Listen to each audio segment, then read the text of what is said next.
All right, let's explore the thinking of Jacques Fresco and the society he'd like to see. The reason we emphasize machines and technology is to free man to pursue the higher things. Machines ought to do the filthy, repetitious, or the boring jobs. It would take 10 years to change the surface of the earth. To save our environment, our stupidity, our conflict, we've got to reorganize our way of thinking and reconsider our social aims. We must put our mind to this as we do to put a man on the moon.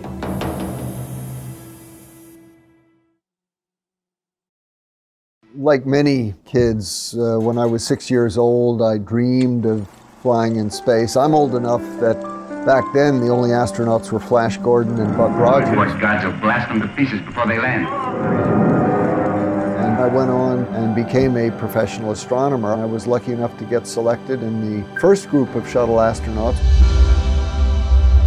We trained for a long time, and of course you go through many different types of simulators. But when you're actually sitting up there on the rocket, you realize that, hey, this is not the simulator.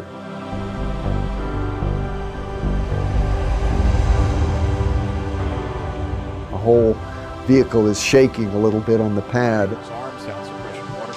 And then you hear this roar down beneath you, and the whole shuttle tilts forward a little bit. And then as it comes back to the vertical position, then all of a sudden, wham, the solid boosters ignite. And there's an incredible vibration and noise. And for the next 2 minutes, there is just so much power that you're sitting on top of.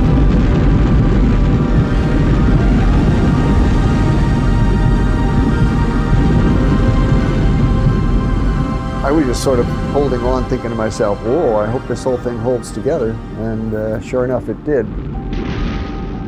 Of course, by that time, looking out the window, the blue sky has already turned to the blackness of space. And I can see in the distance the coast of Africa coming up into view, and I always remember that feeling on my first flight when I realized, wow, you're in space.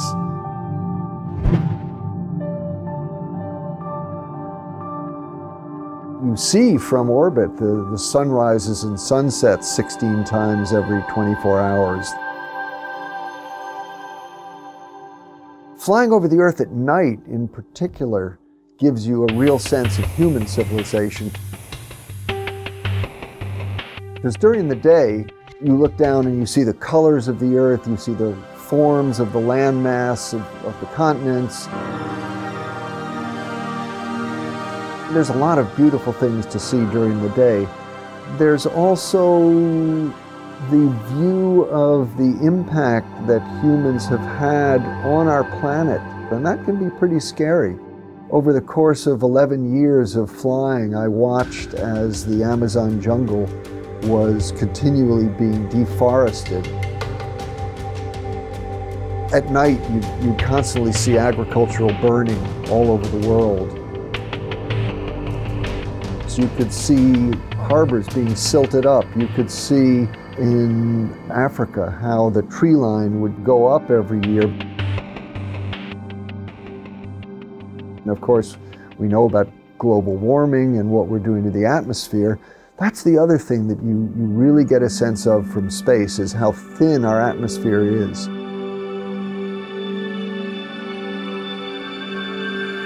Basically, the idea that we're seeing this environmental damage on the Earth created by humans, but we see it from a cosmic perspective, means that it's just not something that we can ignore. The planet is responding to the presence of humanity.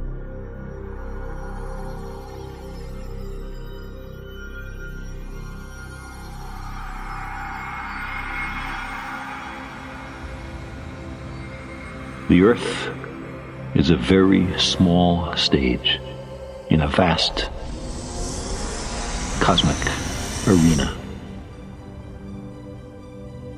Think of the rivers of blood spilled by all those generals and emperors,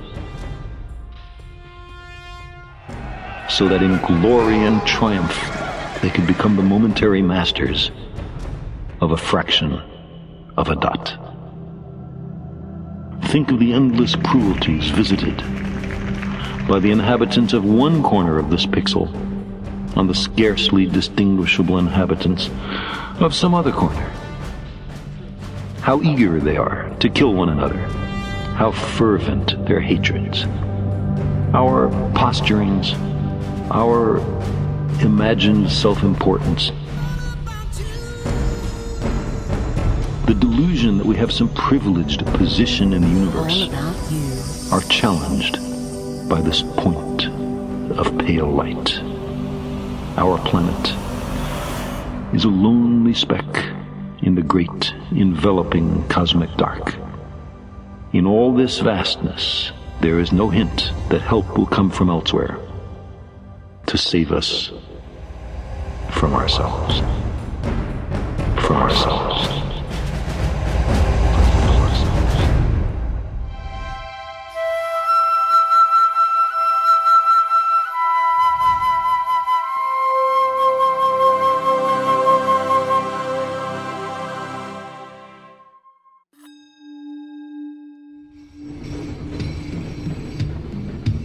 For the first time, we have the capability, the technology, and the knowledge to achieve a global society of abundance for all.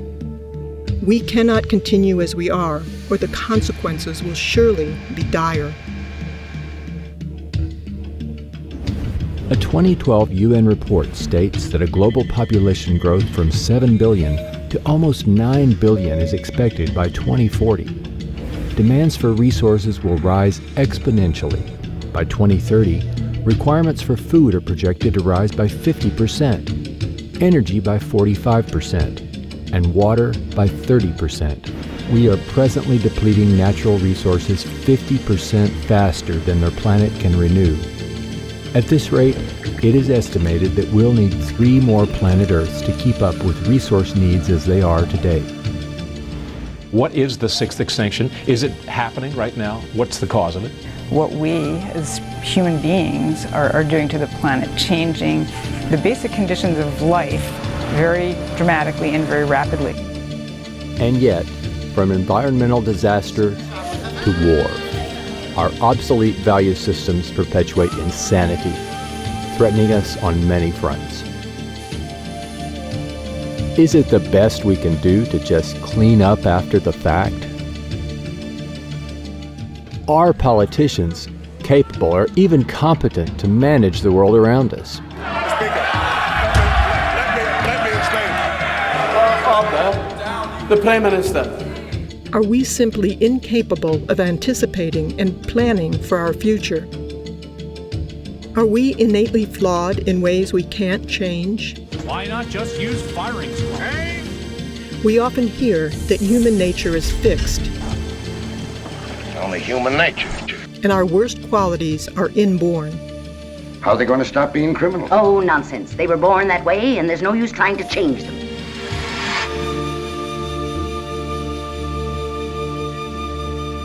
I think it's difficult to talk about a specific human nature like we talk about fixed or modal action patterns in non-human species, but clearly in humans, learning plays the major role. In fact, I refer to humans as the learning animal because humans learn more than any other animal.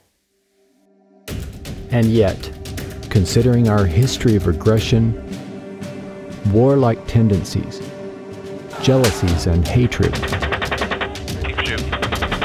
we still have much to learn. One would think it impossible to simply overlook the conditions we're immersed in. The culture doesn't know any better. They don't know what forces are involved in shaping human behavior. Therefore, they invent their own concept and project their own values into human behavior and say that's human nature. That's where they're wrong. Right now we have an explosion of technologies in our culture, and I think many people think that technology is going to save us. Certainly technology has made our lives easier in many respects. Find parking space. Parking space found. Sometimes it's good, sometimes it's not so good. Drones armed with Hellfire missiles. How would you like to get paid to spy on your neighbors? But there's one technology that we don't have that we sorely need if we're going to really change, and that's a technology of behavior. And so the science of behavior needs to be applied like the sciences of physics, chemistry, and biology have been. That's the one missing, ingredient in our culture. And that's the toughest one because it opposes the way that most people think about themselves. Examining human behavior in the same manner as any other physical phenomenon will enable us to understand the factors responsible for shaping our attitudes and our conduct. All natural scientists assume that their subject matters are lawful and orderly. I mean, if they're not, then you can't do science. Behavioral scientists assume that human behavior and the behavior of other organisms is also lawful and orderly. To not assume that means that you accept that human behavior is somehow separate from the rest of nature. We don't make that assumption. We make the assumption that human behavior is part of nature. Human behavior is just as lawful as everything else. The sunflower does not turn to the sun. The sun makes it turn by pulling in membranes. A sailboat cannot sail. The wind moves it. Plants can't grow. They are shoved by sunshine, soil, temperature, all kinds of things. All things are shoved by something else. All people are acted upon by other things. Remember, your mother said cup, table, light, papa, mama, over and over again until you did the same thing. Even race hatred is learned. As the ideals of intolerance and racial superiority are taught to succeeding generations. You can be brought up to hate Afro-Americans. You can be brought up to hate Jews, Swedes, all kinds of people. I hate Filipinos. I hate Mexicans. I hate them all. We can raise a Jewish boy in a Nazi culture and becomes a good Nazi. Mechanical processes are based upon many interacting systems. What you got there, son? A plane. What makes it fly? Is it the propeller? Well, the propeller's not going to turn unless you have the motor, right? So, it's the motor? But the motor needs fuel. So I'm guessing it's the fuel that makes it fly. Almost, but if you don't have the spark plugs and the oxygen, the fuel's not going to burn. So it's spark plugs and oxygen? Well, you would think so, but actually, even with all that working, if you don't have the wings and the control surfaces to give it lift, it'll never get off the ground. So it's the wings and control surfaces that make it fly? Actually, it's all the above, son. It's a complicated machine, so it needs all these things working together to make the plane fly. That's a lot like other technologies and even human behavior. So it's all those things that make it fly? Exactly, kiddo. Just like mechanical systems, our behavior has no single cause. God gives people good blood and bad blood, and there's an end to it. Our behavior is generated by the many interacting variables that we encounter. The environment can never be the same for any two individuals. And that really counters claims that people make when they say, well, I have 3 children and they were all raised in the same environment, but they all turned out so different. Well, by that definition, the same environment refers to the house they lived in or the parents they had. There's no such thing as the same environment. If you have 2 kids, one is 4 years old and you play with them, and the 7-year-old is standing there with her lower lip, you say, what's the matter? And the kid goes like that. And when you're making jealousy and envy, that's where it comes from. But from a scientific perspective, the environment really consists of the moment-to-moment interactions between your behavior and those events, both inside and outside you. So the environment is in constant flux. You put the young kid on your lap and the older kid, say, I love you both.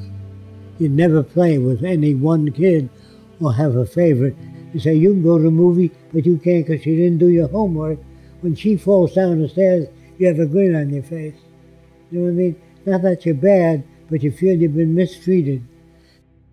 Even our concepts of aesthetics and beauty are often attributed to an intrinsic quality, but closer investigation reveals that these perceptions vary greatly from place to place and throughout history. I think notions of aesthetics and beauty are for the most part learned. I mean, all you have to do are cross-cultural examinations of what people consider to be attractive and beautiful, and you'll find that they differ widely from culture to culture, and sometimes they differ widely within the same culture. There's people who wear brass rings around their neck. They stretch their neck. If you took those rings away, the head would fall over, and they call that beauty. On some of the islands I went to visit, if the girl had a buttocks that stuck way out, that was beautiful. The other girls were nothing. But even a girl might find herself shut up in a cage until she's put on those 265 pounds that make her almost, but not quite eligible for marriage in her country. I know there are suggestions that there are genetic contributions to what we think is beautiful, but I think the most parsimonious explanation we can have for what constitutes beauty to a given individual has to come from that individual's environment, the culture they're raised in. If everybody had a nose a foot long, you'd have surgery done. There is no such thing as beauty. It's all projection. If you marry the most beautiful girl in the world, and she turns out to be a pain in the butt, that face becomes ugly to you. Some researchers are posing that genes, rather than upbringing, determine if someone might become a criminal and even a murderer. If you ask people to tell you what determines whether they become a doctor or a lawyer or whatever profession, most people will agree that it has to do with your upbringing. You know, the influences from your parents, from teachers, from others, and not genes. Genes don't determine that you become a lawyer or a doctor. Genes don't give us a value system or a process level by which we operate. Well, genes don't shape our behavior. The genes themselves were shaped by our evolutionary history. But our behavior alone is squarely shaped by the environment that we're exposed to. Behavior does not occur in a vacuum. It is always dependent on considerable environmental input. I wanted to know whether men have a natural attitude toward women or do they learn it. So I went to some island years ago. But the interesting thing about the islands is they wore no clothing. And I never saw a male stare at the female body. Children swim nude when they're babies, boys and girls together.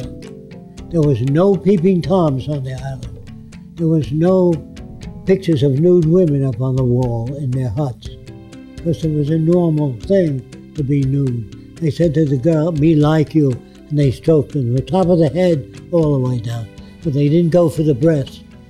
Men go for women's breasts in this country because they're taught, hey, get a load of that chick. And whose fault is it? It's not the Democrats' fault. And it's all Obama's fault. Of course, the traditional notion, which is one that gives the individual personal responsibility and autonomy, is one that gives the individual credit for his or her behavior, and also, on the other hand, blames the individual for his or her behavior. Blaming people for their behavior is one of the most detrimental things of our so-called advanced culture. Their behavior is shaped by the culture they're brought up in. And of course, that's built upon or based upon an assumption that we are free and we freely choose our behavior. But a scientific perspective actually takes the opposite viewpoint. The scientific perspective is a determinist one, which suggests that our behavior is lawful and orderly. Our behavior is caused. There's no serial killer that doesn't have a background that made him that way.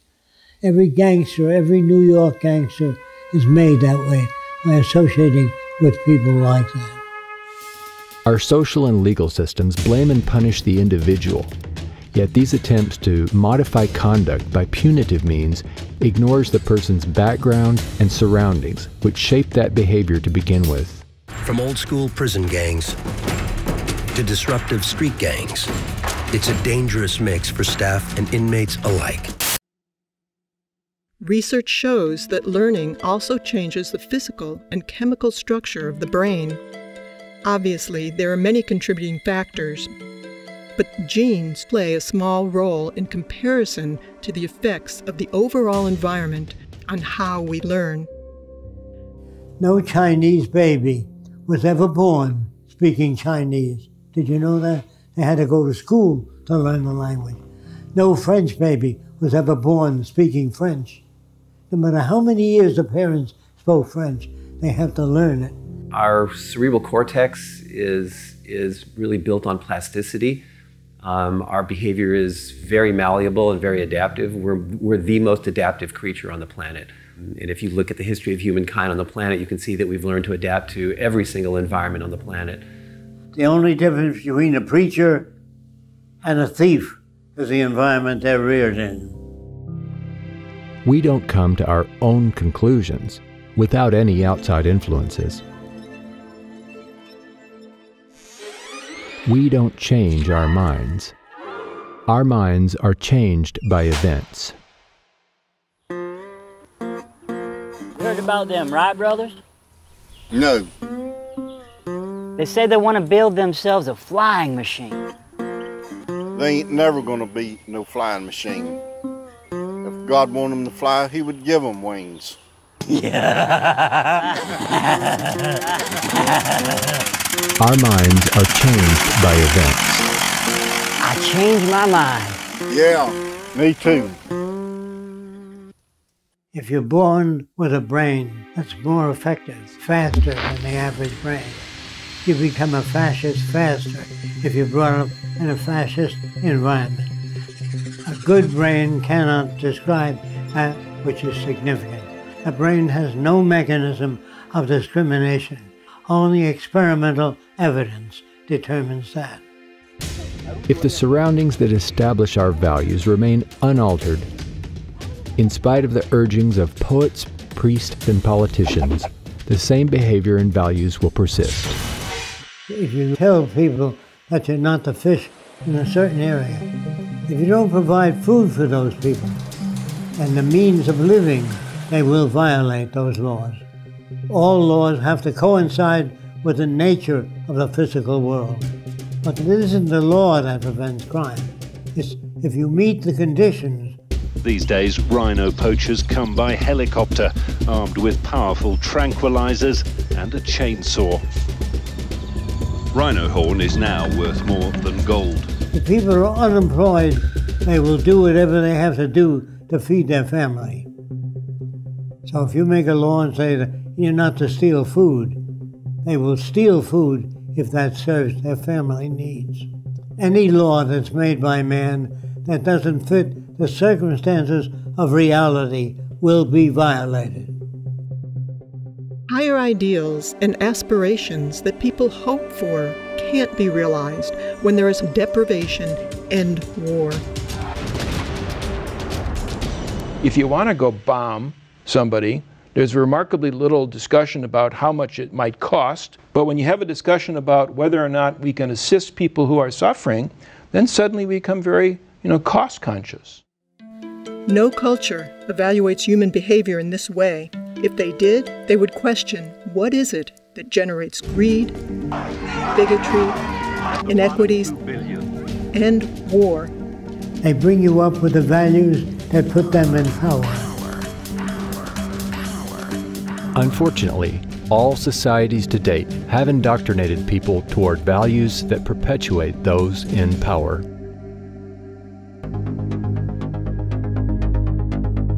So, let's investigate the key factors governing the lives of people and nations. Money and the values, behaviors, and consequences it produces. Time and sales data. Split-second stats.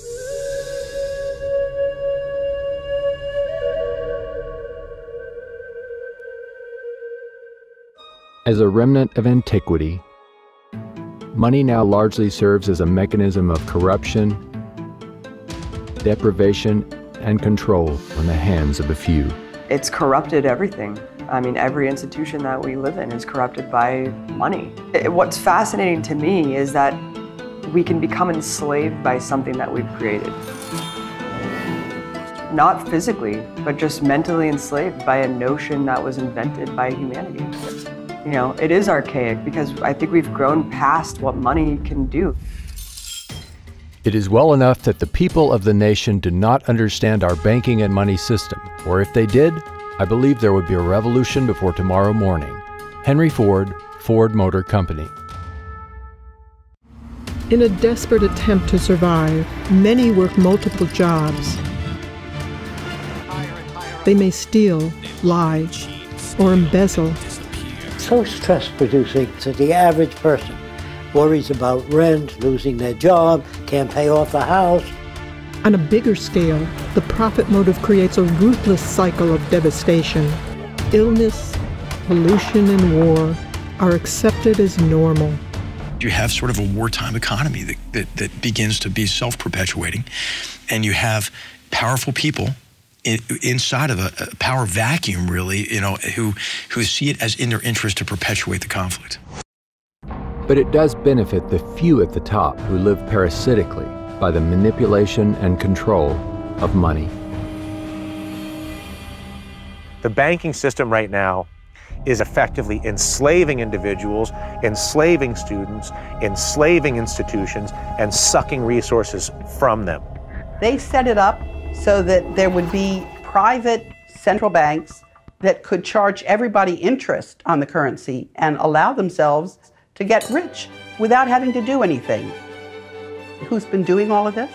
It's a group of bankers, the Federal Reserve System, that's a private system. The Fed is a private bank owned by private stockholders. Do not let the name Federal fool you. In 1913, which is when Woodrow Wilson allowed the Federal Reserve System legislation to be passed, most of the Congress people had gone home.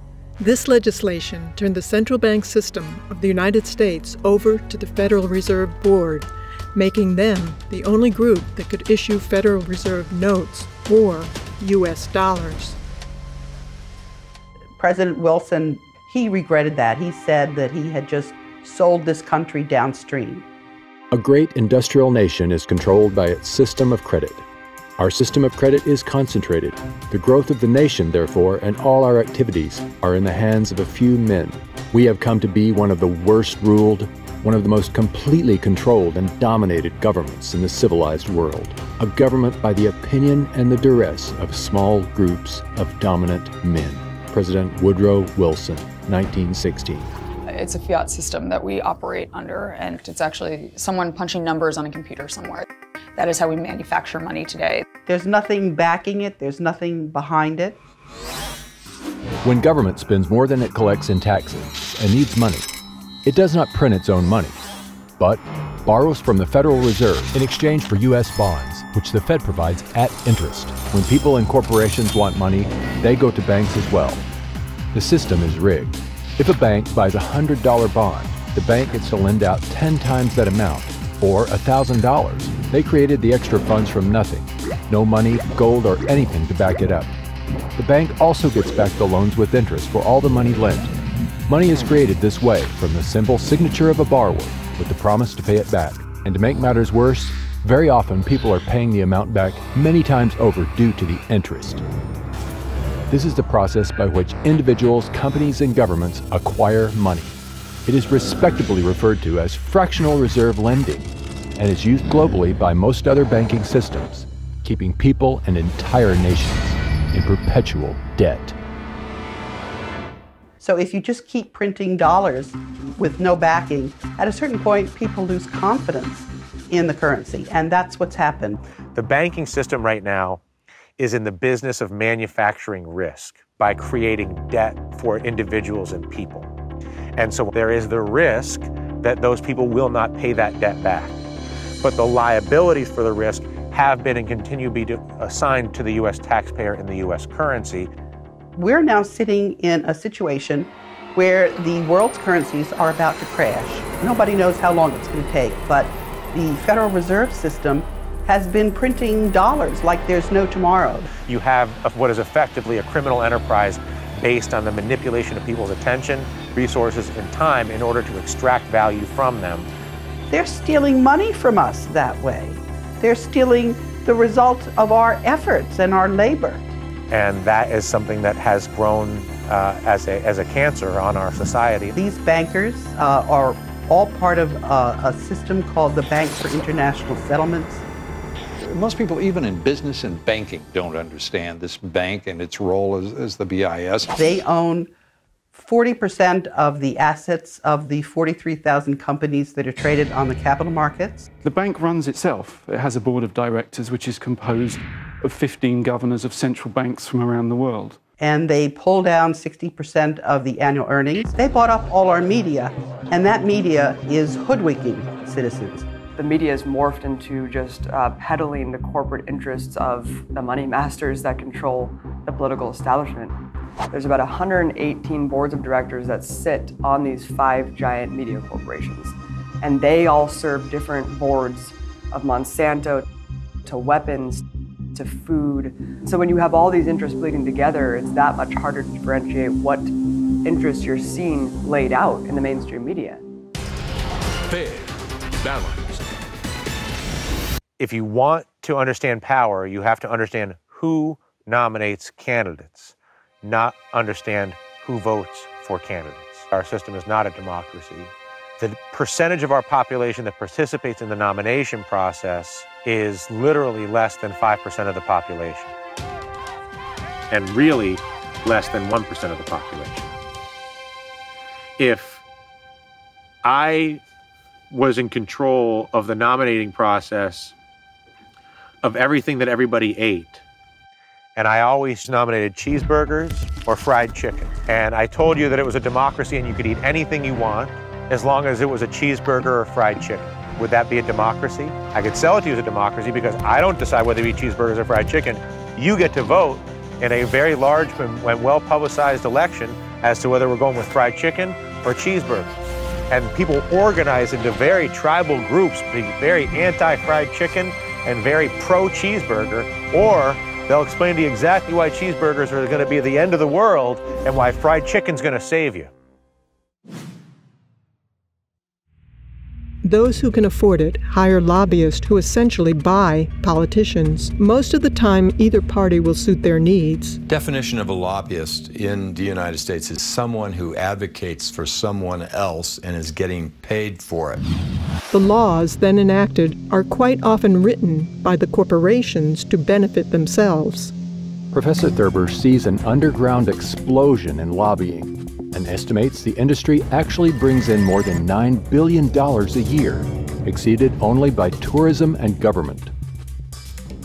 The reason that we aren't changing things right now is the banks have lobbyists in Washington in numbers I've never seen. Lobbyists are strictly there to buy access. They are not there to enhance the democratic process. Families and working people just don't have that kind of representation, power, or influence to look after their needs. They've designed the system to reinforce and, in a sense, finance themselves based off of special interests. Everything that was around in 2007, 2008 that we get so scared about, the mortgage-backed securities, the credit default swaps, the other derivatives, they still exist. They absolutely do. And yes, there's higher capital requirements for the banks, so they can't be as leveraged, but those are not that high. And if we don't have a media that's providing who's really like writing these bills and passing this legislation and what it's all for and who it serves, then we're living in an illusion.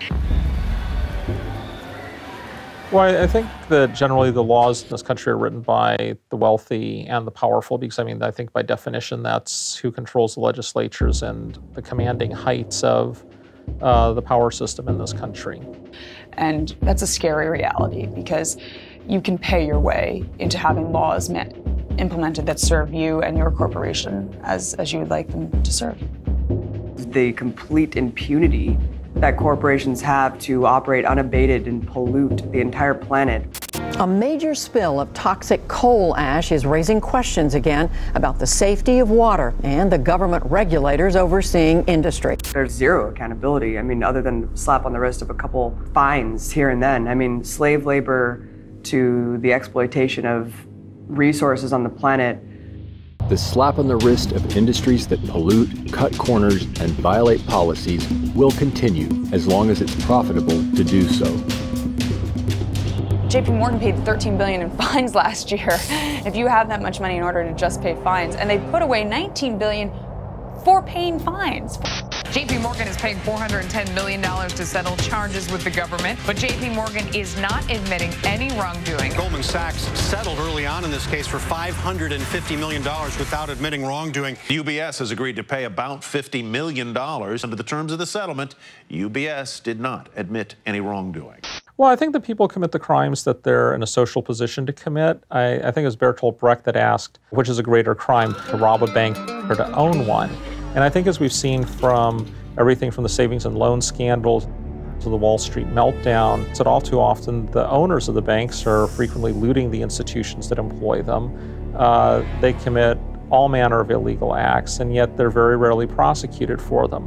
And throughout history, there's been very little, I think, pretense that the government has always acted as an agent for the wealthy class. Yes, there might be idealistic politicians that got into the game to change the world, but if they're good, any good at their job, they're no longer changing the world. They're serving the interests of their donors if they want to rise in the world of politics.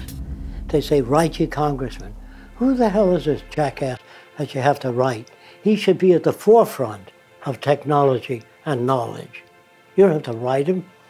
I'm sure most of you have flown in airliners. You don't have to write the pilot, say you're flying at an angle. Straighten out, God damn it. He knows his business. That's how he got the job. The people in Washington are lawyers and businessmen and can solve no problems. If the bottom line and it's a profit-driven world, then those interests are going to be served first, and everything is going to be secondary, and that's the sad reality of it. There is no value system that's put out there that is actually beneficial to humanity because it's based on consumerism and profit making.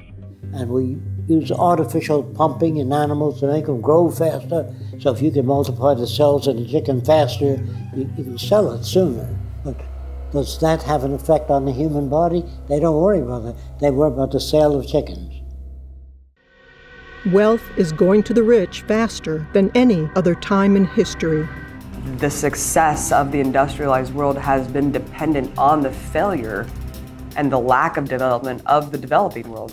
I mean, the reason that they're stifled is because they are indebted to the first world. We wouldn't be prospering if it weren't for the labor that's going on and the indentured servitude that's going on in the entire developing country. And so that's the power dynamic can never change in that respect because it's literally dependent on it being that way.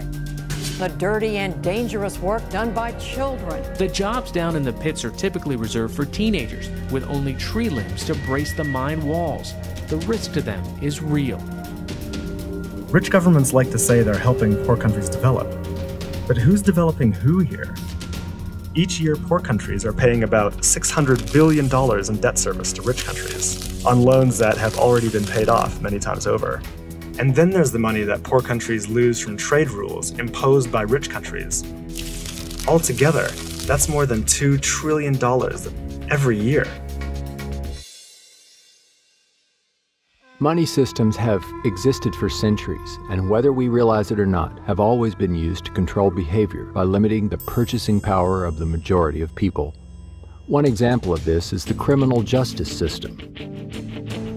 Many proclaim prisons don't work, but ultimately, prisons are a resounding success as a tool for social control to safeguard the political and economic established system. If you hire people whose only expertise is caging people to try to fix social problems, you're not going to get a very good solution. But I think that they're very good at caging people, and I think that's why mass incarceration has been a huge success for the ruling class in this country. The United States is really number one in a lot of things, and I think the biggest thing that we can say that we're number one in is how many people we lock up. And the United States has roughly 5% of the world's population, but we've got 25% of the world's prisoners. China has 4 times as many people as the United States does and half as many prisoners. The United States has more prisoners than the Soviet Union did at the height of the purges and the collectivization in the 1930s and the infamous Soviet Gulag. Poverty is a vicious cycle, rarely escaped by the poor. Studies found that scarcity can reduce mental capacity and cognitive performance. In children, it affects their brain development and memory. Additionally, the poor are often forced to live in areas of low air quality. Far from being a problem for only the poor, all areas of the socioeconomic spectrum suffer when our air, food, and water are polluted by fossil fuel emissions and radiation from nuclear accidents. The current energy infrastructure results in about 2.5 to 4 million deaths per year worldwide from respiratory disease, cardiovascular disease, and complications from asthma. We're in downtown Beijing, and the pollution readings have once again gone off the charts. Readings are around 25 times World Health Organization standards, including 50 to 100,000 deaths per year in the United States and 16,000 alone in California. The economic system that we're living in today is destroying the planet because it is based on an unsustainable model. We're seeing proof of that right now. The current energy infrastructure, which has been going on for a long time, has resulted in the accumulation of greenhouse gases and particles that cause warming of the Earth's climate. And the Earth's climate is warming at a rate faster than any time since deglaciation from the last ice age. In addition, higher CO2 levels, CO2 is an acid. It dissolves in water, becomes carbonic acid, and has resulted in the acidifications of the oceans, and this is destroying coral reefs.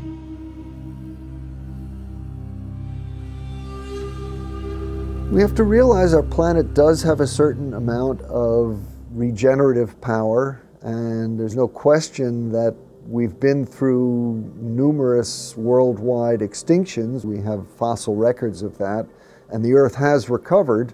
There is a limiting carrying capacity, though. There are many additional impacts of global warming. Sea level rise is a very big concern. For example, right now there is about 65 to 70 meters of sea level stored in ice, mostly in the Antarctic, but also in glaciers in Greenland and also sea ice in the Arctic and other places.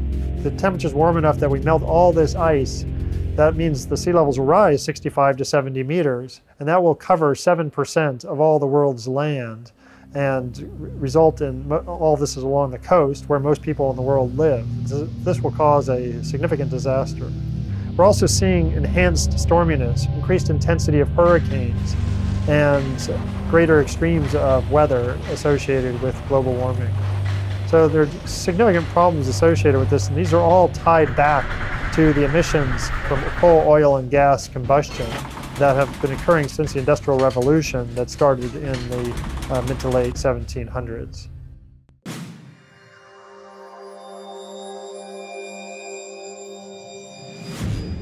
It is probable that war itself could be our undoing, let alone the environment.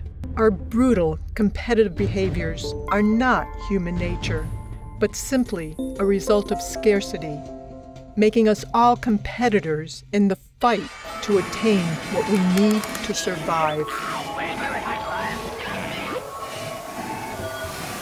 And while scarcity is naturally occurring, it's also intentional in industries and governments for profit and national interest. As long as nations are immersed in scarcity, we will continue to have conflicts between people. Crimes, murder, and other violence, to all-out war, the ultimate expressions of human stupidity. The ground shook in the U.S. bombardment. Like, bomb the heck out of them. These behaviors must be surpassed if we wish to survive. The bombs on! That's the best recruiting tool for Al-Qaeda. This guarantees the cycle of violence will go on. And with our technological ability to provide for all, we must take steps towards a different approach. Or the endless cycle of booms, busts, and war will continue. Oh, no! Peace in our time! Wait a minute,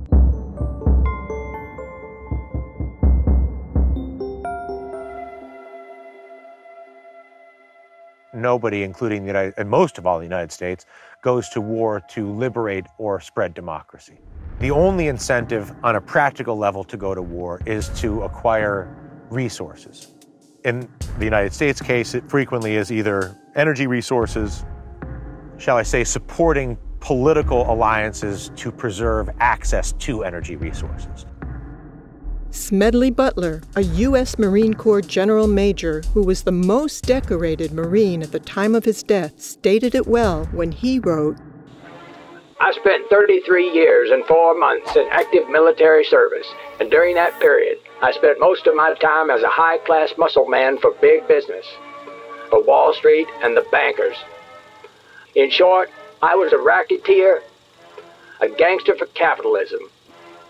I helped make Mexico safe for American oil interests. I helped make Haiti and Cuba a decent place for the National City Bank boys to collect revenues in. I helped in raping of half a dozen Central American republics for the benefit of Wall Street. I helped purify Nicaragua for the International Banking House of Brown Brothers. I brought light to the Dominican Republic for the American sugar interests. I helped make Honduras right for the American fruit companies. In China, I helped see to it that Standard Oil went on its way unmolested. Looking back on it, I might have given Al Capone a few hints. The best that he could do was operate his racket in 3 districts. I operated on 3 continents. War is a racket. It always has been. A few profit and the many pay. But there is a way to stop it. You can end it by disarmament conferences. It can be smashed effectively only by taking the profit out of war. Our universities today are better equipped than ever. The best microscopes, the best scientific equipment. The bombs are getting worse. The wars are getting worse. Killing is getting worse. You don't need to kill people, bomb cities. There's something wrong with our culture, very wrong. To blame any individual or corporation does not get at the root causes of the problems. The structure of our socio-economic system itself has everyone out to meet their own needs, creating a predatory, competitive environment. Attempting to find solutions to the monumental problems within our present society will only serve as temporary patchwork, prolonging what is quickly becoming an obsolete system.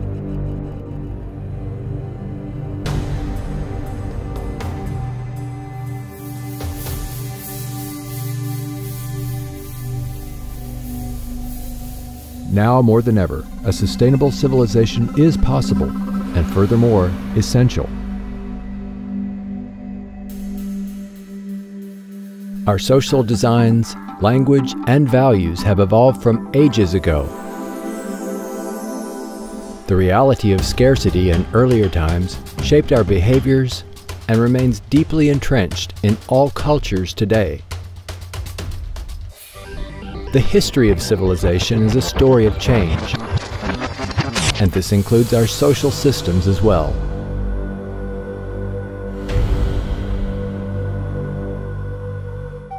Our earliest enlightenments were but stepping stones in the sequential development to our present science and technology, which could now produce and distribute abundance to everyone.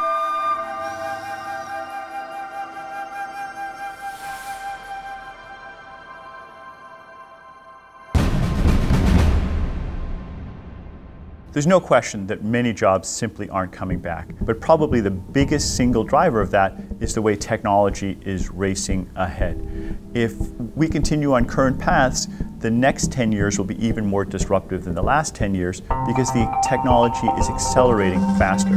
If you keep laying off people and putting in machines, which is happening in the auto industry, they pick up the whole car and turn around, shove the engine in, and moving people out. There comes a time when millions won't have the purchasing power to buy cars. That's when the system collapses. But all of our growth is associated with increased consumption, increased use of energy and other resources. And when you ask economists, well, what's the alternative that enables us to continue to be prosperous without destroying the natural environment on which we depend? And they don't seem to have an answer for that.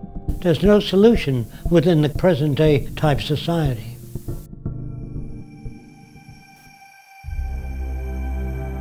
The Venus Project proposes a workable alternative.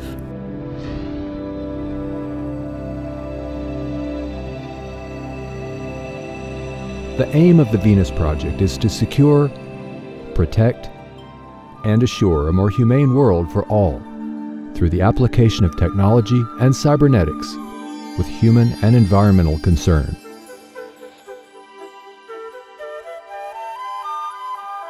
People need information to be able to move into the future intelligently.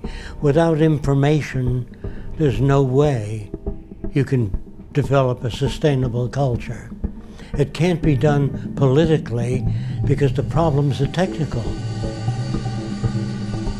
If you succeeded in arranging for the most ethical people in the world of the highest morality and put them in government, when your lights fail in your house, you need an electrician. When the dams don't generate enough electricity, you don't need a highly moral politician. You need an electrical engineer. So our problems in the world can be solved by technical people.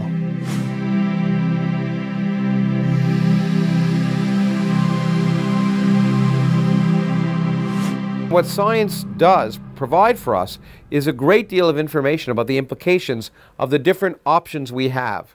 So science helps us make better decisions by informing those decisions. And that's why it's a shame to turn away from science in the public arena. Science is not an emotional way, not a wishful thinking way, but a rational way of seeing what the connections are. That's what science is about. How could that not apply to everything? Well, the scientific method, quite simply, is a process by which you can try and distinguish what accurately describes the universe from what doesn't. It involves several steps. Often, of course, you make some supposition or prediction about what phenomena might result based on some theory. But then, most importantly, use empirical data, testing. You test your idea in a way that's falsifiable. When they said to scientists, can you put a man on the moon? The answer was, I don't know. They go, how do you find out? Well, we have to put a guy in a centrifuge and spin him and see when he conks out. Then we know how fast the rocket can go. It can't start out at 7 miles a second. The guy would flatten out. After they try all these, then they say, this is what we have to do to get a man on the moon. You have to perform additional tests that are more selective to determine, in fact, how accurate your idea is. And science continues by the process of continual testing your ideas. If you're going to get into nature, you're going to get into the rules by which nature operates. And it does operate by very specific rules, which means it's predictable.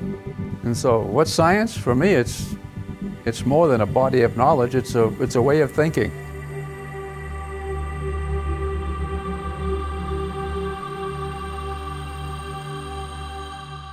Now, language itself is subject to interpretation. When you say something, it goes through my filters and comes out a little different than what you mean. Now, if you had that in the scientific world, engineering world, when engineers talk to each other, they use physical reference for their language. If they all interpreted what they think the other guy meant, you couldn't build bridges, they'd collapse. So in medicine, when a doctor says hemostat, the nurse doesn't hand him a towel, she hands him a hemostat. So that language is very precise. The thing about science is it's independent of culture, religion, language, everything. That's why scientists from around the world can work together. We all speak the same language. They're talking specifically. A wonderful thing about a blueprint, if you give a blueprint of an automobile to Italy, China, France, they all turn out the same automobile because it has uniform interpretation. I was just giving a lecture about two very important results which vastly disagree. What did the two groups do that vastly disagreed? They decided to work together. And their interest was determining what nature tells us, not what they wanted to be true. There's no Chinese way of building airplanes. There's a mathematical way. Oddly enough, we've never applied the methods of science and engineering on a global scale to achieve a more just and equitable social arrangement.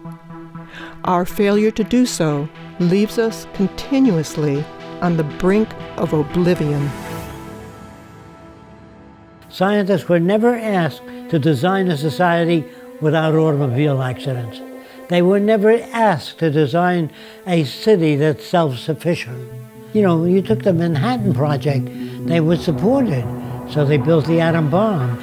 We're working on the wrong things.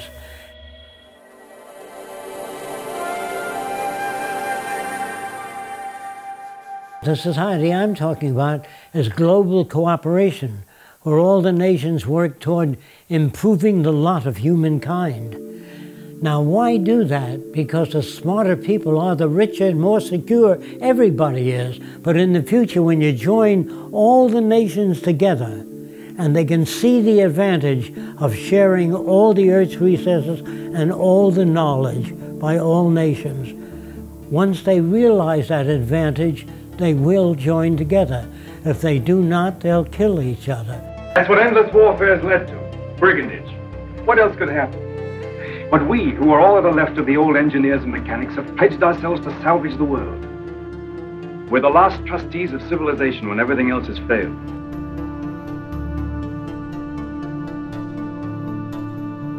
If our planet had a common catastrophic threat, such as a large meteor heading toward the Earth, nations would unite and call upon science and technology to solve the pending catastrophe.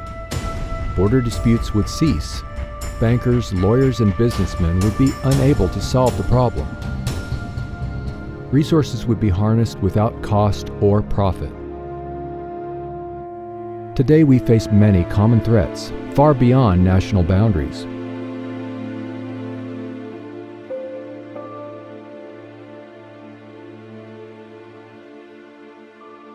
In the world today, we have enough resources to solve most human problems. We can build cities, hospitals all over the world if we use resources. But if you conscripted all the money in the world, there's not enough money to build hospitals and housing all over the world and finance the education of students.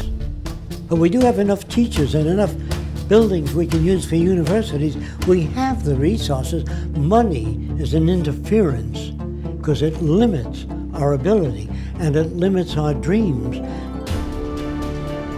Imagine the possibilities of an unprecedented mobilization of scientific and technical alliances toward problem solving without the interference of money or politics to initiate global unification and restoration. This could easily enable a high standard of living for all. This is what Jacques Fresco had in mind when he proposed a resource-based economy. If our planet ran out of resources, no matter how much gold or money or possessions you had, you could not survive. Our entire survival is based upon resources. Growing up in the Great Depression in the early 1930s in New York City was a catalyst for his life's work. Jacques explored many different social alternatives during that time, but all seemed insufficient. He rejected the obsolete teaching methods of the time and was granted special privileges by his principal. He read books that furthered his interest in human behavior and social change.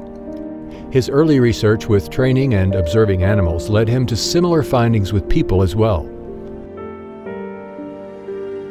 He concluded the environment shapes our values, our identity, and generates our behavior. Fresco witnessed great suffering and scarcity, even though Earth was abundant with resources. He saw it was the rules of the game we play by that were at fault. Jacques started with a lot of technical things when he was very young, and what gave him incentive for that, some of the first designs, was that his younger cousin cut his fingers in a metal fan. So Jacques came up with a fabric fan. He was just a little kid, and he took it to the fan company, and they said, "Oh, nice idea, kid, but it's not practical." And then a couple months later, they came out with it. This was his first introduction to the free enterprise system. It's not free and it's not enterprising. Fresco grasped the necessity to develop an entirely new social design, which integrates the best of science and technology dedicated toward human and environmental concern. To accomplish this holistic approach, Fresco studied and worked in a wide range of fields, such as architecture, transportation, medicine, behavioral sciences, industrial design, and more. For most of his life, he has lectured, written books, designed and produced models and media to introduce methods that could work for all instead of only a few individuals. Sometimes when you talk about a new kind of world, it frightens people. They figure, well, gee, everything is technical. What about the human aspect? And I had to devise models and make buildings and homes to show people what kind of home they might live in the future.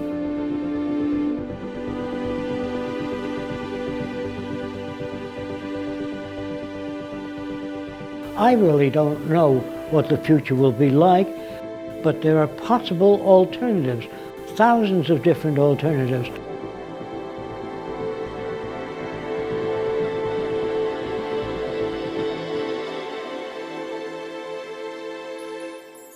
Fresco and co-founder Roxanne Meadows built the experimental structures to test and illustrate his designs and provide a research center from which to continue furthering the aims and proposals. We moved here in about 1980, and this was all flat tomato patch, most of it. We got 10 acres and another 10 acres. Jacques wanted an island in the Caribbean, which was $800,000, and we couldn't afford it, so we settled on 1,000 an acre here in Venus. So we made it look like a tropical island. We planted hundreds of palm trees and fruit trees and dug the waterways. And then the animals came. You know, we have deer, lots of alligators, bear, fox, raccoons. So it's really living in harmony with nature here. This is kind of an example of what the outskirts of Jacques City would be like. There would be one building very close to another building, but there's so many trees in between that it looks like you're living in a forest. So what the Venus Project really wants is to unify all the nations of the world toward common goals, such as clean air, clean water, non-contaminated food, and make that available to everyone.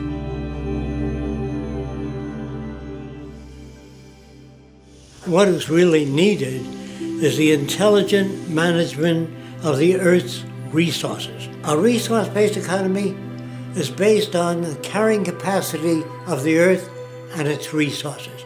If you don't work in terms of existing resources, you're working in some metaphysical plane. In a resource-based economy, all resources would become the common heritage of all the world's people, and access to the necessities of life would be for all the world's people.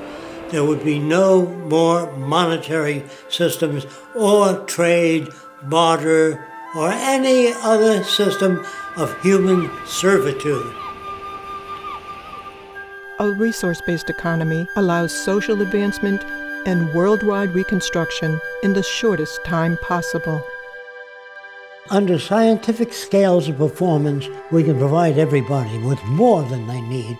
I'm saying that the average person in this Venus Project will live better than the wealthiest people today. But first, you take a survey of the Earth's resources. You don't leave it up to the opinion of somebody or a group of people. You find out what you have, and that gives you the parameters of what you can work with. So you find out where your technical personnel are, where your water is, where your arable land is, the health of the people and the needs of the people, and you build according to that. That will determine where your hospitals go and everything else. A resource-based economy operates as a balanced load economy.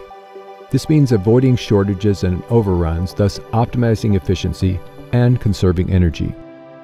There would be no excesses and little waste. It would be balanced to the environmental conditions and human needs.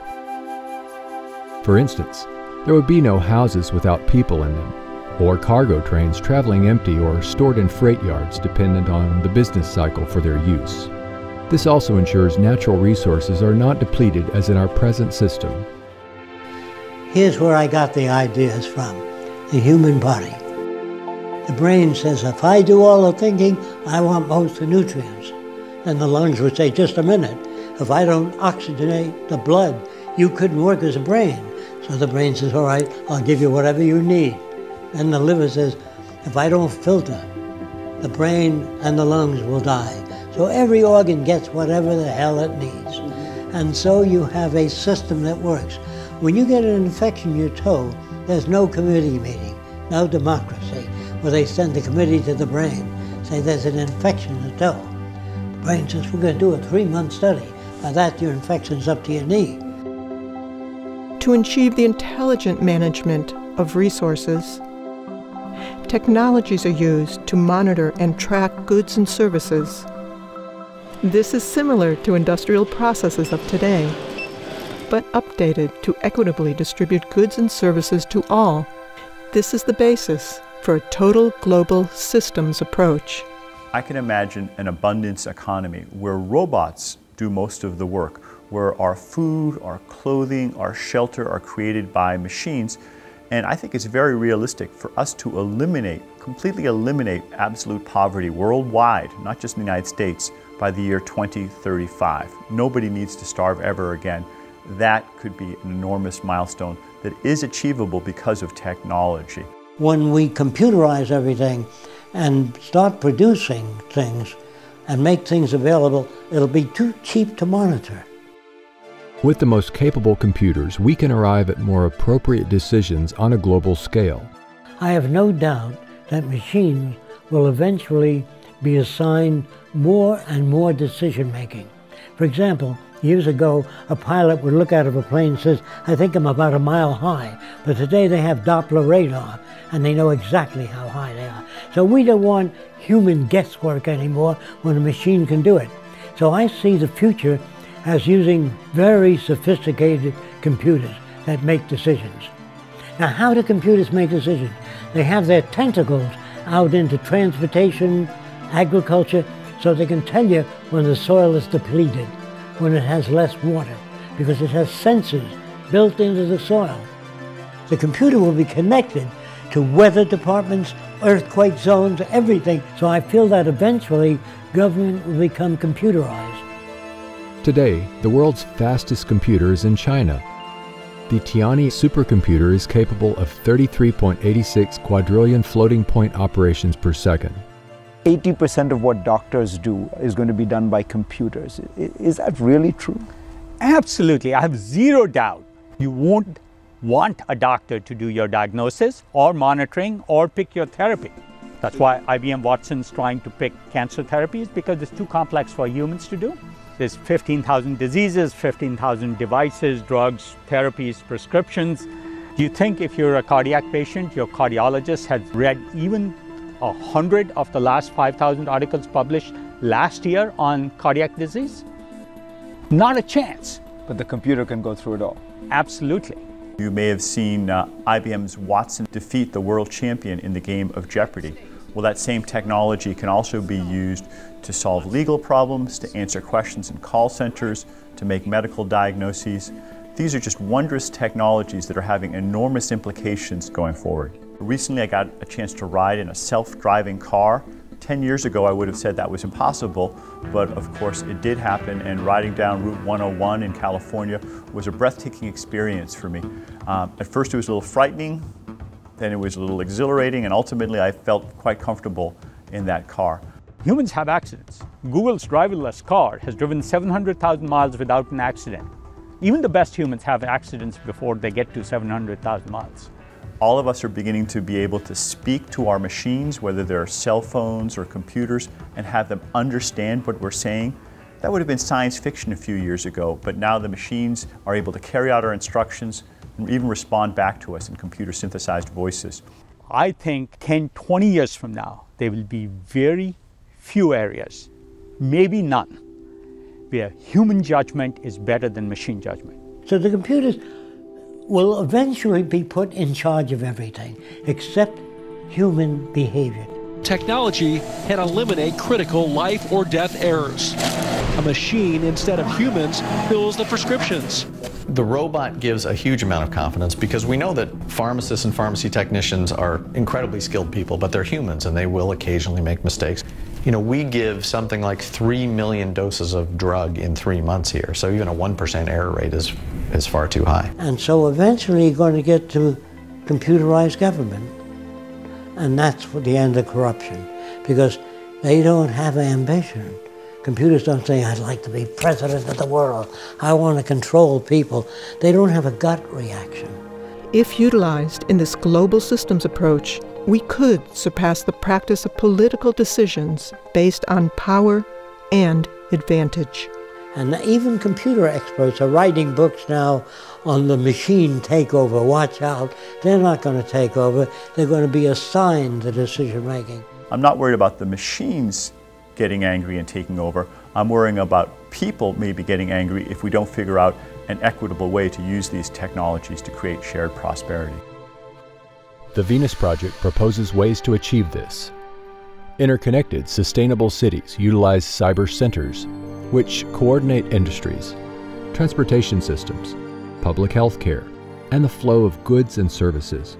These cybernated centers would connect all cities and help with environmental reclamation.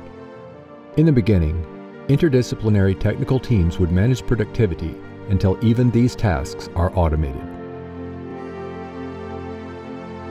Mega machines directed by AI could excavate canals, construct bridges, viaducts, and dams. Self-erecting structures would be expedient in the construction of industrial plants, apartments, and eventually most of the global infrastructure.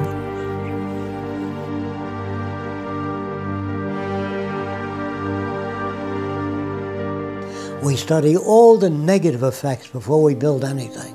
So there's a whole group of engineers and computers doing long-term studies of all the negative retroaction.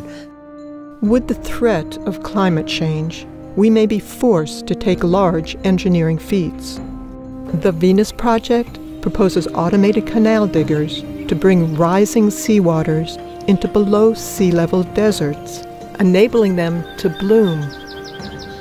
The cities would only use clean sources of energy. Some say this is not possible, but even today, Professor Mark Jacobson is demonstrating otherwise. So our goal is to replace all fossil fuels. There's 30 times more solar available worldwide over land in high solar locations than we need to power the entire world for all purposes in 2030. And there's 7 times more wind than you need to do the same thing.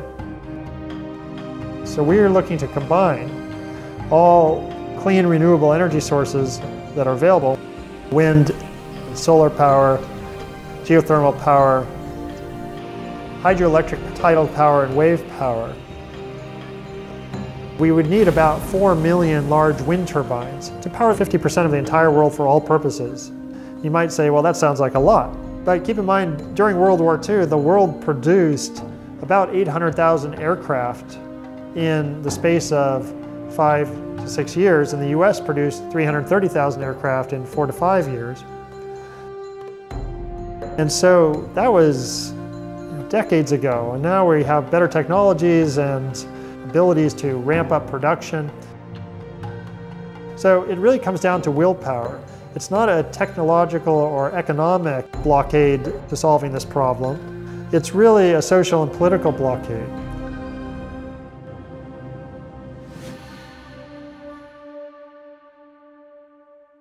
The first city would be a testing ground for the implementation and further development of these social aims. The first city would be a huge research center, making automated systems for the next city, making the first city better as well. It would be a place where we would disseminate information. We'd have movie studios, we'd be making gaming, computer animation, a lot of different media to get to the public. It would be like a university city. We would have instructions as to what sustainability really means for the future. The cities of the future are circular, not because I like circles. It's because you only have to design one segment of the system and then reproduce it in pie-shaped sectors, and that would be the most economical way. When you build suburbia, it's spread out, and you have to travel one way to the dentist, the other way for shopping, another way to the doctor. The system is self-contained. There are wind generators. All the rooftops are solar generated. All of the garbage and waste is recycled under the ground, underneath these roadways. All of the roadways contain piping running up and back, and we use all that hot water to operate the air conditioning and the needs of the city. Now these are where the residential district is. If you work in the medical center, you can live here if you choose to.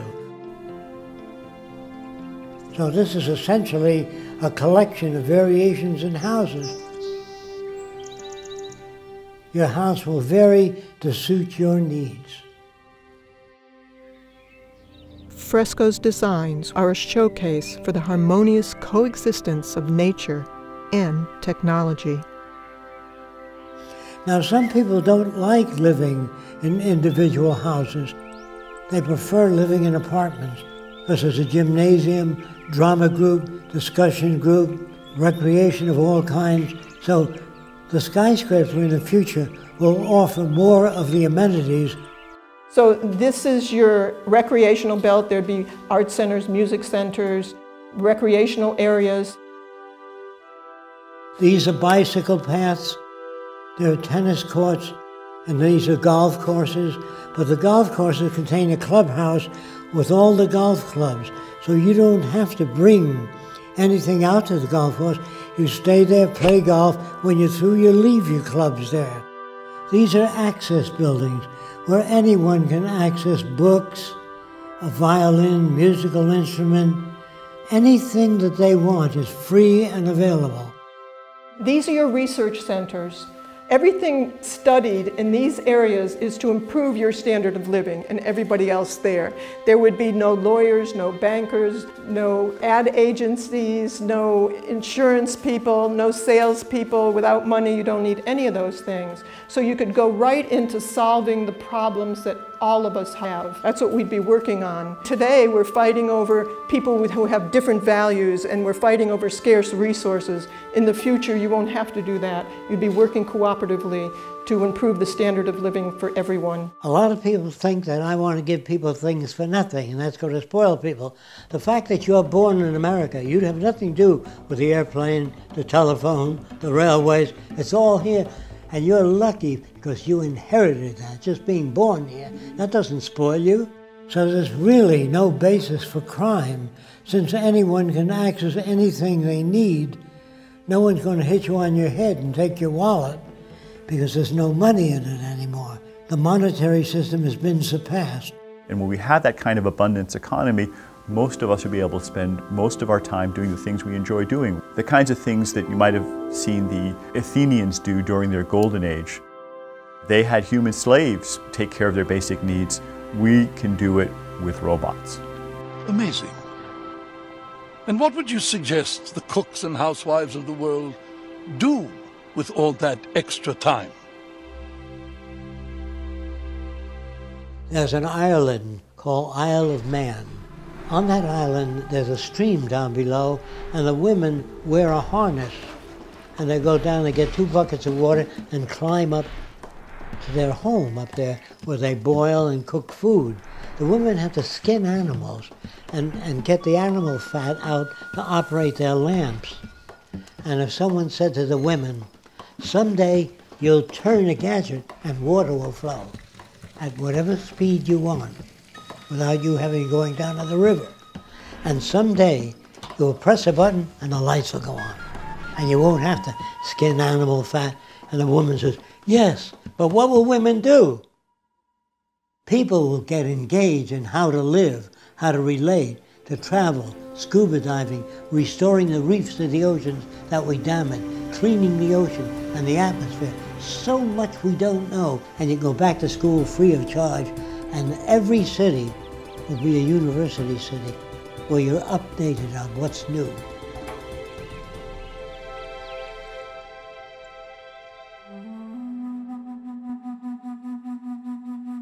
we would re-examine everything, from our social arrangements and building processes to our value system.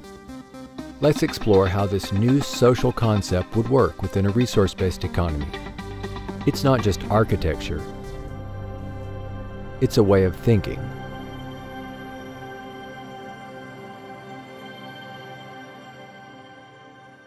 We still have neural lag. It's hard for us to step into the future without dragging some of the past. We won't make the history books of the future. We are that ignorant. Not in technology. We're doing fine in computers, electronics, but the human value system is not moving fast enough. I would say that people would be much more productive, much more humane, much happier people. That is the question. Will people be happier with new technology? No, not new technology alone, but with a value system and new technology. In many instances, we ask people for their opinion. Do you think man will ever get to the moon? They may say, maybe 10,000 years from now. Instead of saying, I don't know enough about that to give you a sensible answer. That's the way you talk. But they have opinions about everything. There'll always be war, there always has been war, because man is greedy. That's what a repeat or a loop of what they've heard in the past. The point is, ladies and gentlemen, that greed is good. Greed is right. Greed works. People are reinforced in this culture to be greedy. The more you have, the more you abuse other people. In order to get what you have, you're looked upon as being successful. You admire the people with money that have those things. And they usually get it off other people's backs that they abuse terribly. So you're not born being greedy. People think that you can't change human nature. If you couldn't change it, we'd still be living in caves. So obviously we're undergoing change. So human nature is not fixed. And greed is brought about by scarcity or lack of resources. Well, there are some animals that are very docile. The cows on the next field, they wouldn't hurt each other at all. But when we approach them with oranges, because there's a scarcity of oranges, they start bucking each other. So it's really a matter of scarcity. What the Venus Project is trying to do is eliminate scarcity and produce abundance. And for the first time in history, we can do that because we have the technology to be able to supply people with whatever they need. Some people believe that there's such a thing as human intelligence. Remember that an intelligent electrical engineer of 75 years ago could not get a job today. So what you once called intelligent was intelligent at that time within that frame of reference. It's an ongoing process. Now, what is the real meaning of intelligence? The ability to extract significant information from any situation. I would say it depends on the next 20 years. We'll know whether there's intelligent life on Earth. Depends on what we do about the environment and what we do about the human problem. Poverty, hunger in the world, sickness, and waste of resources. If we learn how to manage the Earth's resources intelligently, we can overcome most of the problems in relatively short time. Creativity is taking known systems and putting together in unique ways and adding few things to improve the product.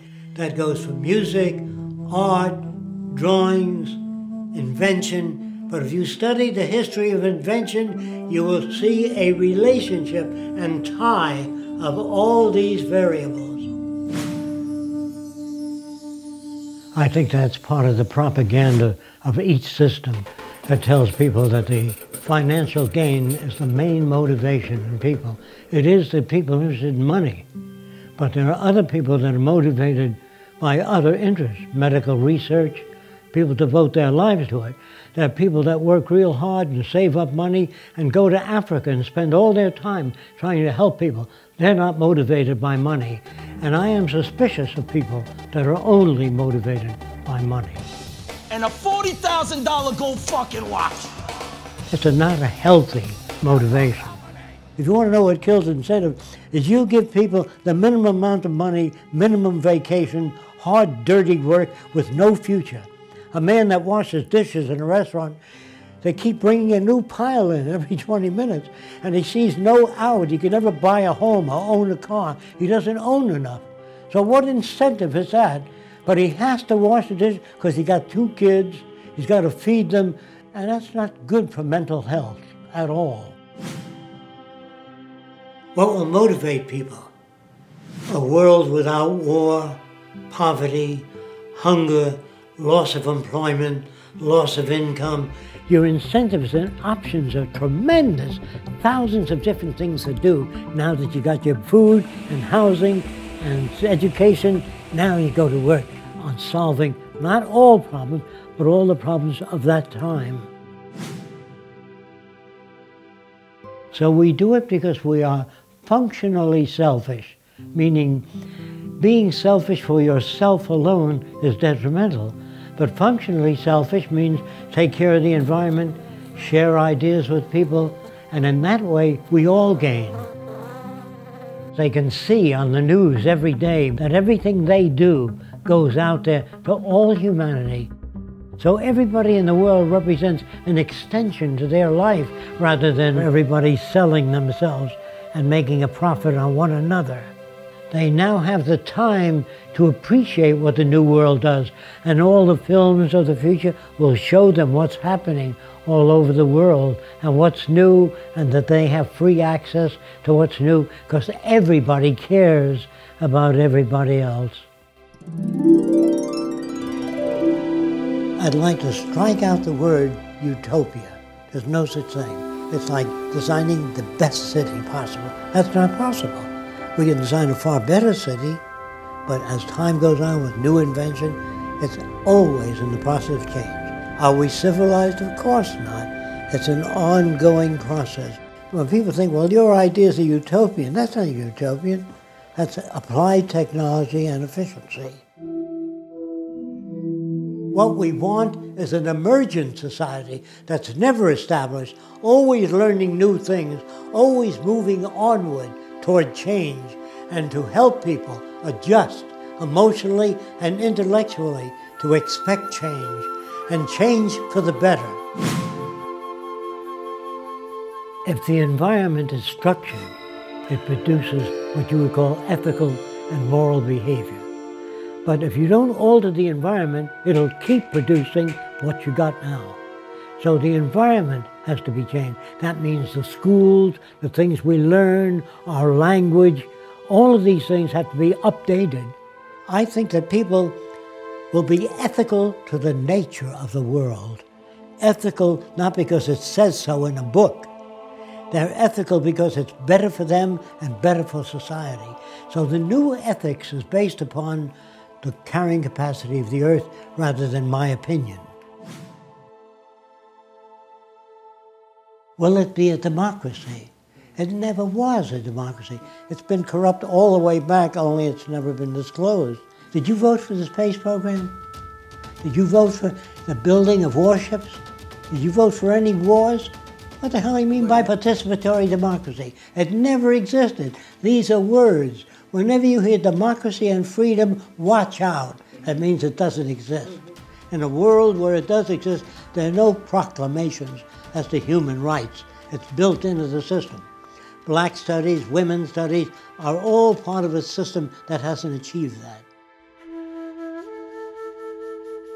In the future, for example, if you said, you know, there ought to be more kindness in the world and more cooperation, they would say, how do you do that? If you have nothing to offer, they say, why do you make noises? They would not accept that as anything sensible.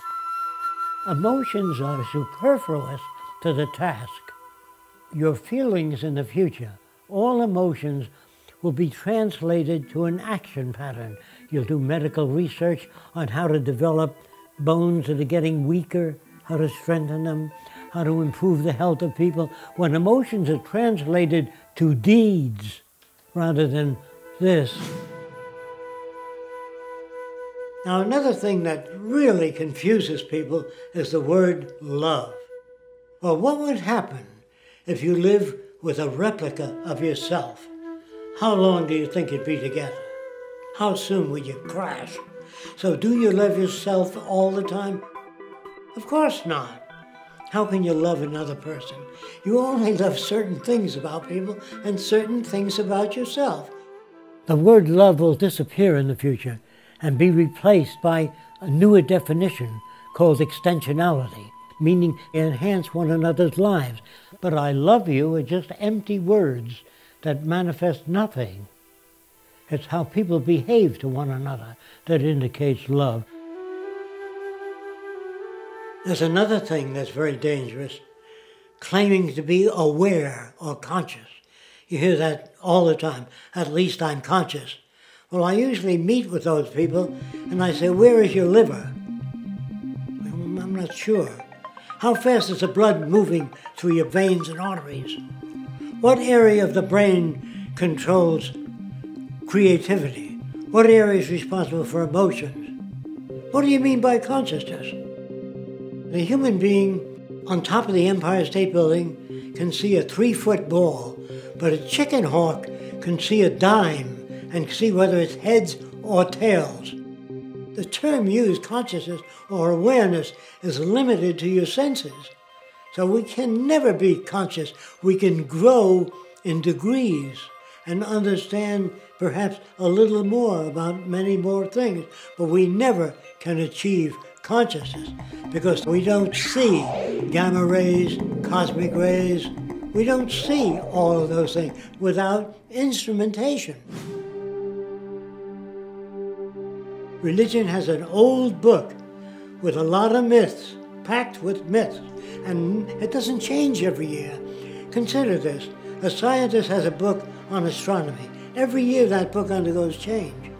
If you have a book on electronics that's 2 years old, it's obsolete.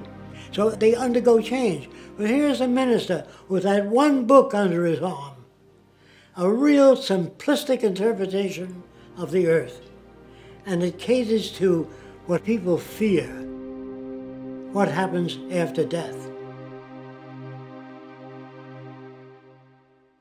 What happens now is that myth and superstition is pervasive, not because we don't have better ways of understanding things, but because people want to believe things that make them feel better. Then they tell you in school that everything in nature has a purpose. You know, what's the purpose of life? So they say the purpose of the eyebrows is to deflect sweat off to the side. That means there's a designer. Now, what's the purpose of coughing and sneezing? To infect other people? They say the purpose of horns on an animal is to protect itself. So I said, what's the purpose of those horns? They say, that's for ramming other animals. I said, what if the horns go off to the side? Well, that's for keeping them off the side. What if they go back? That's keep them off the back? No. Animals are born with every which way horn, and they learn how to use them. People hope that there's some cosmic purpose to their life, but in fact, science, as far as we can tell, tells us there's no evidence that there's purpose to the universe. Does that mean there's no purpose to the universe? No, we can't prove it. It just said there's no evidence of a universe with purpose, and the universe effectively acts like it has no purpose. Now, should this depress us? In my opinion, no. Because what it means is that the purpose in our lives is the purpose we make. We don't want people to have loyalty to corporations or a country. We want them to have loyalty to methodology and loyalty to invention, meaning to improve everything that exists, to make them better, smarter, faster, and make them available to all people. That's the kind of loyalty that's needed. If China comes up with a new way of producing automation, congratulations. If Africans come up with a great idea, congratulations. No more loyalty to corporations, to country. Loyalty to the earth and to all the people on it, and to make the earth a far better place than it is. This is the kind of loyalty I'm talking about. This is the kind of pledge allegiance I'm talking about, to pledge allegiance to methodology.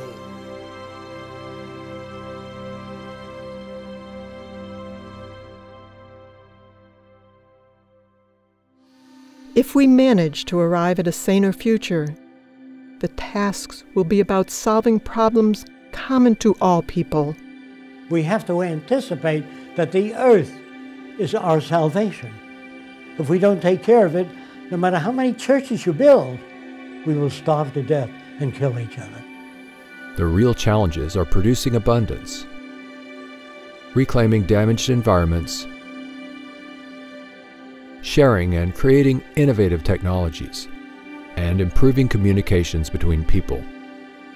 I know we can build a far better world without war, without most crimes, without the need for prisons, and without the need for money. We can surpass that. We have the technical ability to make things available to everyone. All the wonders of technology have no meaning at all unless it enhances the lives of everyone. The vision of applied science can serve the common good. And though this goal has eluded human civilization for centuries, the possibility of a better life for all will depend ultimately on the choices we make today.